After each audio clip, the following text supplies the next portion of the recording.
Que a paz de Deus e de nosso Senhor Jesus Cristo e Shalom seja com todos. Irmãos, eu tenho um assunto, quero tratar aqui um assunto extremamente sério, mas com todo cuidado, respeito e responsabilidade. Um assunto que tem sido evitado por muitos, mas que precisa ser falado, irmãos. E o peso de certas doutrinas religiosas, irmãos, tem causado prejuízos fatais em famílias.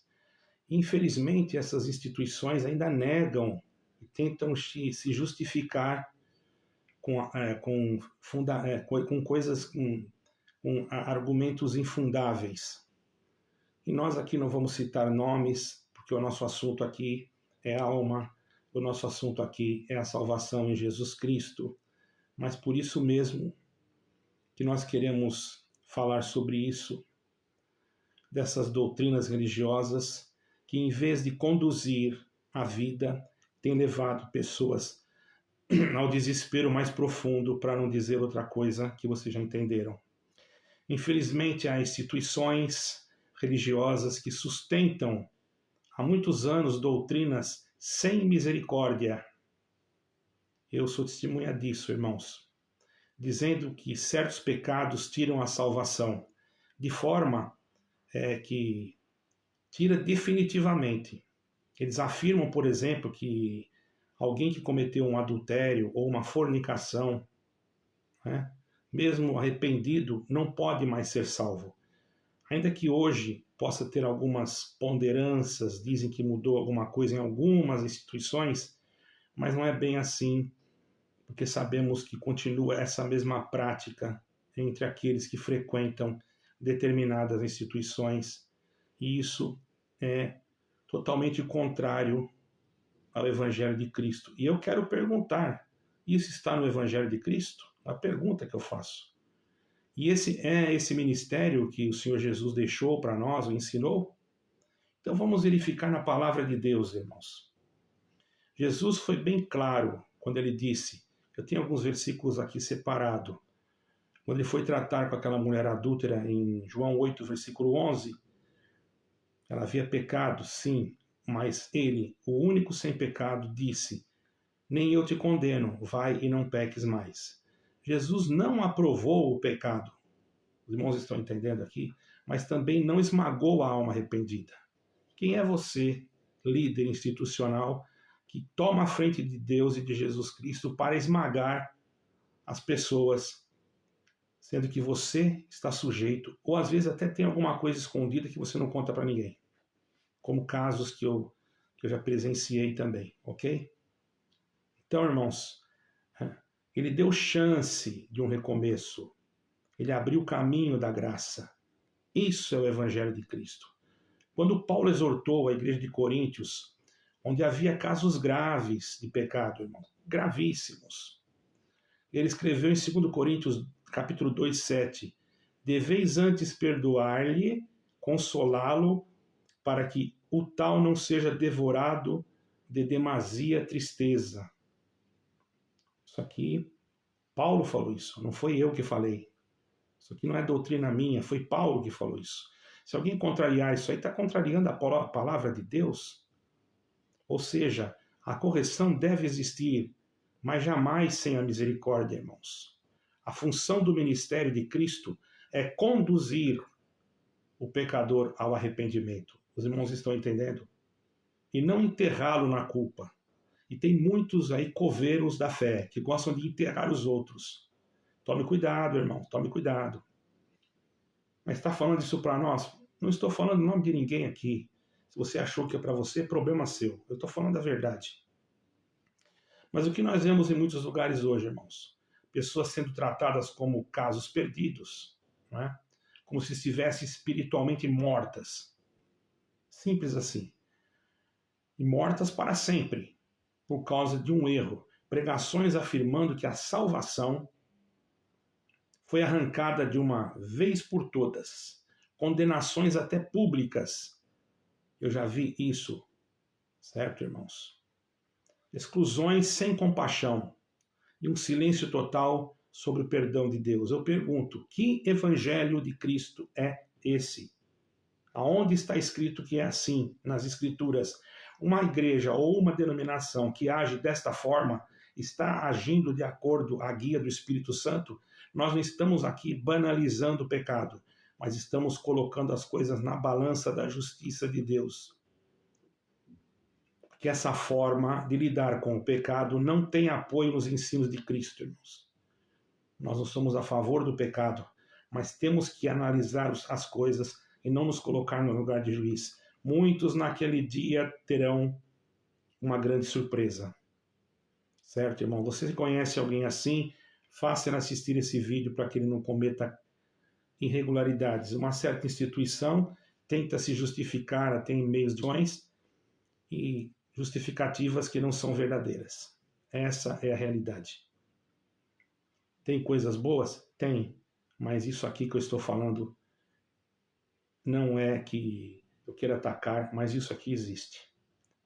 Tanto é que eu não estou citando nomes aqui para que ninguém venha me acusar, para que ninguém venha apontar o dedo para a minha pessoa. Apenas estou colocando aqui de acordo com aquilo que eu posso colocar sem expressar nomes, para que não haja sobre a minha pessoa o dedo acusatório de pessoas que buscam a defesa de algo que é indefensível. Não dá para defender essas coisas. Certo, irmãos? Essa forma de lidar com o pecado não tem apoio nos ensinos de Cristo, irmãos. Ao contrário, isso se parece mais com um farisaísmo. Farisaísmo. Está escrito aqui fariseu, né? É farisaísmo. Isso parece mais com farisaísmo, com o peso das tradições humanas que Jesus sempre combateu. Então tem muito fariseu dentro de muitos lugares. Se tiver algum fariseu que vai escutar isso aqui, ele não vai gostar. Mas se você é fariseu, ainda dá tempo de você pedir perdão.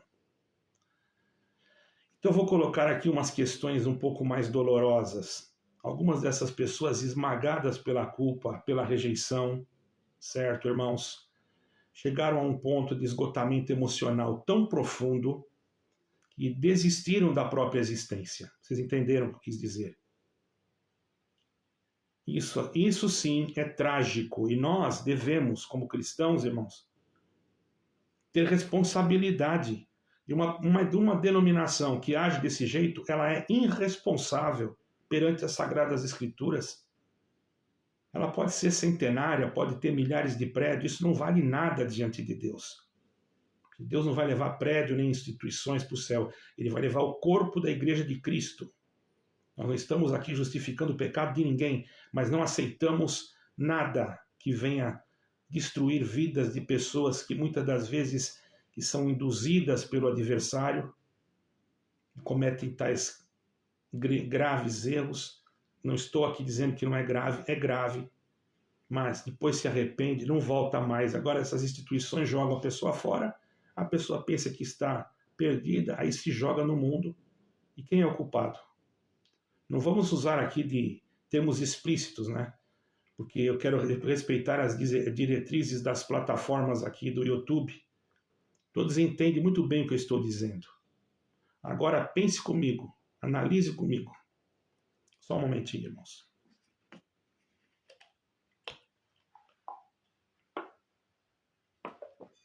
Quem carrega a culpa sobre isso? Somente quem sofreu? Pensa bem. Não adianta você fugir da realidade. Não adianta a pessoa fugir da realidade. Ou também quem pregou um evangelho distorcido, sem compaixão. Será que esse que pregou esse evangelho sem compaixão, distorcido, é um profeta de Deus ou é um falso profeta? Nós aqui pregamos Jesus Cristo. Nós aqui não temos que julgar ninguém. Quem julga é o Senhor. Nós pregamos contra o pecado, contra tudo isso. Mas não jogamos ninguém no inferno porque nós não somos Deus. E você, se faz isso, você está tomando o lugar de Deus. A Bíblia responde e é bem clara. Em Lucas 7, ou melhor, Lucas 17, versículo 2. Melhor lhe fora que ele pendurasse uma tafona no pescoço, ou uma pedra de moinho, vamos dizer assim, do que fazer tropeçar um desses pequeninos. Está escrito. Você prega um evangelho distorcido e a pessoa então comete um pecado desse aí e você joga ela no inferno. Você primeiro fala que vem, que aqui é o caminho, que aqui não sei o quê, que aqui tem misericórdia, e no primeiro momento que precisa usar misericórdia, que às vezes a pessoa nem entendeu nada, passou na frente da instituição, já vai batizar porque emotivamente, sem nenhum conhecimento bíblico, e comete depois, aí quando chega o seu conhecimento, você como liderança, você já joga fora, porque você acha que você é superior, porque você acha que você é Deus, seu falso profeta. Deus não se agrada disso, irmãos. E aqui está um vídeo para repreender, e é um vídeo realmente que pode machucar alguém, porém, eu com todo respeito e educação, não estou citando nomes de nenhuma instituição. Porém, com bastante ponderância, eu quero dizer, tem pessoas sofrendo. Se você sabe quem está sofrendo, faça ver esse vídeo, porque ainda há esperança. Também está escrito, irmãos, Jesus Cristo disse, também, ou melhor, Jeremias também disse, Jesus Cristo, já falei o versículo, Senhor Jesus Cristo. Agora eu vou falar de Jeremias 23:1. Ai dos pastores que destroem e dispersam as ovelhas do meu pasto, diz o Senhor. 23, e Jeremias, versículo 1. O apóstolo Paulo escreveu bem claro, irmãos.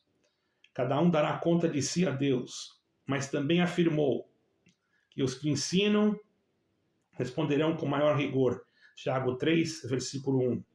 Se uma instituição constrói uma doutrina que sufoca, que condena, que destrói a esperança, ela não pode ficar, ou não pode dizer, vamos dizer assim já para não ficar muito pesado, ela não pode dizer que ela é inocente e nem aparecer aqui em meios de comunicações querendo se justificar de algo injustificável, porque muitas pessoas sabem de certos acontecimentos e certas denominações que estão realmente distorcendo o evangelho e já mandaram milhares e milhares de pessoas para o esquecimento, ou melhor, eu não posso usar essa palavra, que deixaram de existir por causa dessas instituições. E depois elas fogem e mentem para defender as suas placas e as suas doutrinas e os seus líderes corrompidos que fazem coisas feias e terríveis, até com a própria instituição, com o próprio dinheiro que lhes é dado.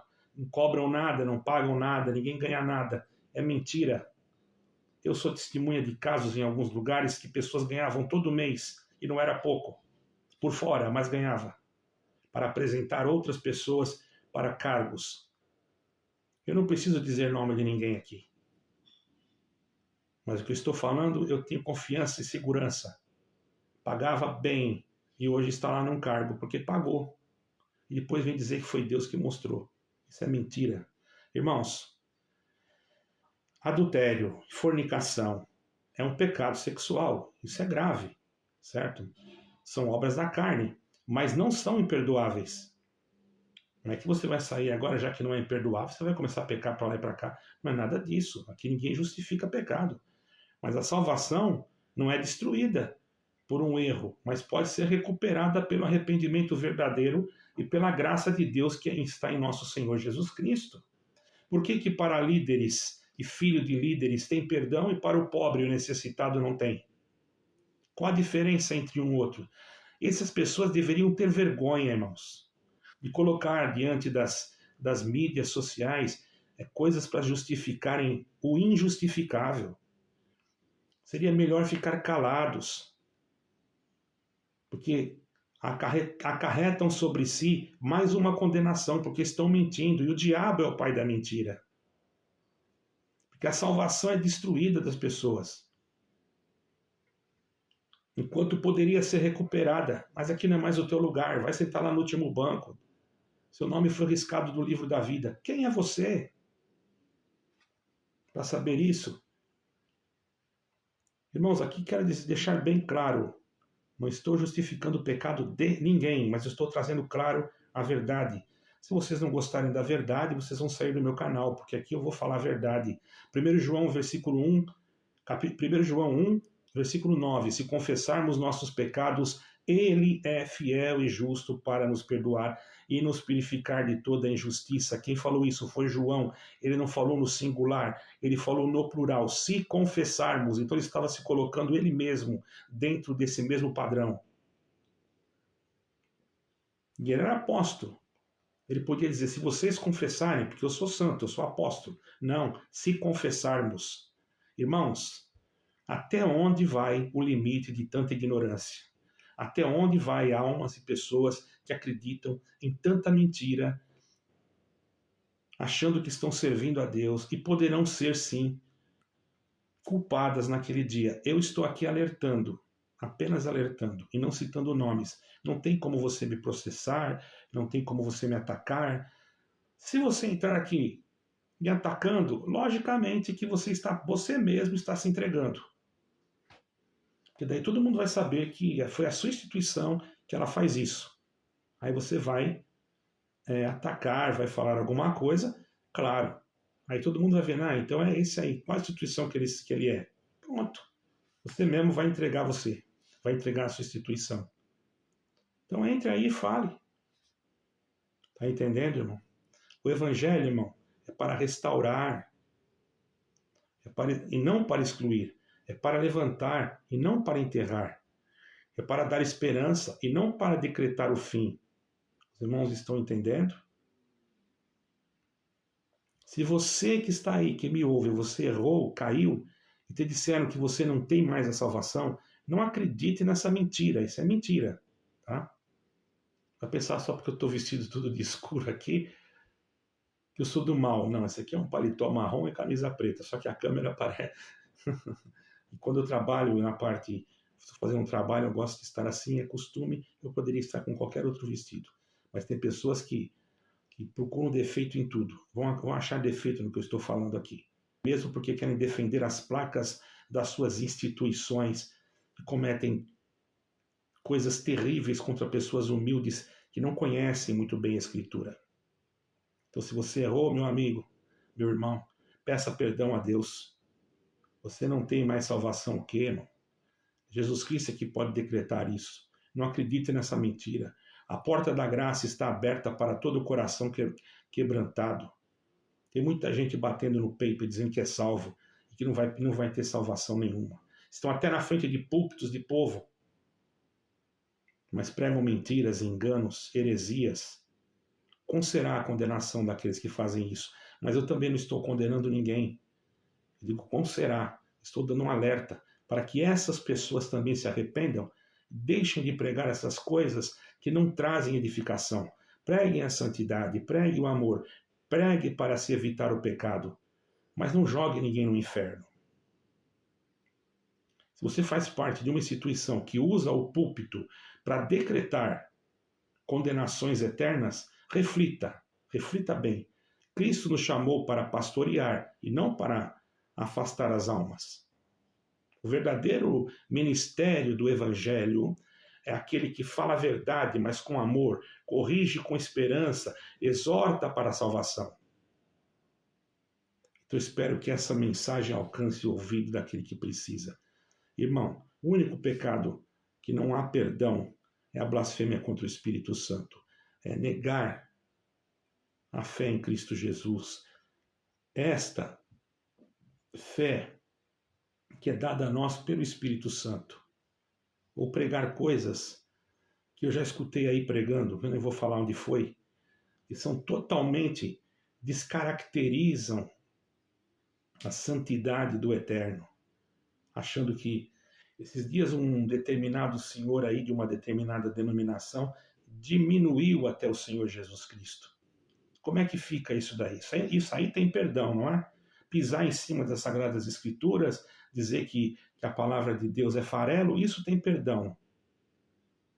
Olha, meus amados, espero que vocês não fiquem tristes comigo, mas se ficar não posso fazer nada, estou falando a verdade.